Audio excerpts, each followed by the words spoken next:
ফজরের নামাজের পরে সালাম ফিরিয়ে কারোর সাথে কথা না বলে আপনি এই দোয়াটি ১০০ বার পাঠ করুন। পুরো দুনিয়া আপনার পায়ের নিচে এসে মাথা নত করতে বাধ্য হবে। মনে রাখবেন, ফজরের নামাজটা শেষ করে এরপর আপনি কারোর সাথে আর কথা বলবেন না। সালামটা ফিরিয়েই কারোর সাথে আপনি কথা না বলে এই দোয়াটা আগে ১০০ বার পাঠ করবেন। এই দোয়াটা যদি আপনি ১০০ বার পাঠ করতে পারেন, পুরো দুনিয়া আপনার পায়ের নিচে এসে মাথা নত করতে বাধ্য হবে।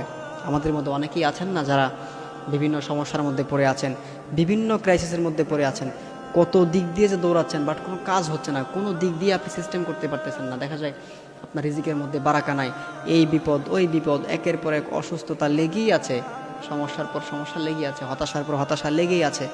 এই সন্তান কথা শোনে না, আবার এই স্ত্রী কথা শোনে না, আবার স্ত্রী কথা শুনলে সন্তান শোনে না, আবার সন্তান শুনলে স্ত্রী শোনে না।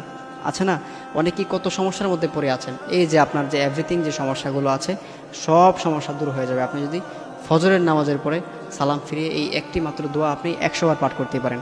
সেই দোয়াটি হচ্ছে সুবহানাল্লাহি ওয়া বিহামদিহি সুবহানাল্লাহিল আযীম, সুবহানাল্লাহি ওয়া বিহামদিহি সুবহানাল্লাহিল আযীম। আপনি এই দোয়াটা ১০০ বার পাঠ করবেন। ফজরের যে ফরজ নামাজটা পড়ি, এই ফরজ নামাজটা শেষ করে আপনি যখন সালাম ফিরাবেন, সালাম ফিরানোর পরপরই আপনি আগে হাতে গুনে গুনে এই দোয়াটা ১০০ বার পাঠ করে নেবেন। এই দোয়াটা ১০০ বার যদি আপনি পাঠ করতে পারেন, এটা যদি আপনি কন্টিনিউ করতে পারেন, ইনশাআল্লাহ তাআলা আমি আপনাকে চ্যালেঞ্জ করে বলতে পারি, পুরো পৃথিবী আপনার পায়ের নিচে এসে মাথা নত করতে বাধ্য হবে। দেখবেন যে এরপর থেকে আপনি আর কোনো বিপদে পড়বেন না।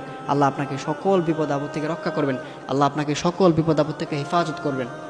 দেখবেন যে আপনার যে আগে ক্রাইসিসগুলো ছিল, আপনি দেখা যায় আপনার রিজিকের মধ্যে কোনো বারাকা ছিল না, আপনার অনেক টাকা ইনকাম করতেন বাট কোনো বারাকা হতো না, দেখবেন যে এই সমস্যাটা দূর হয়ে গেছে। আবার আপনার স্ত্রী আপনার কথা শুনতো না, দেখবেন যে আস্তে আস্তে আপনার স্ত্রী আপনার কথা শুনতেছে, সব কিছু ঠিক হয়ে যাচ্ছে।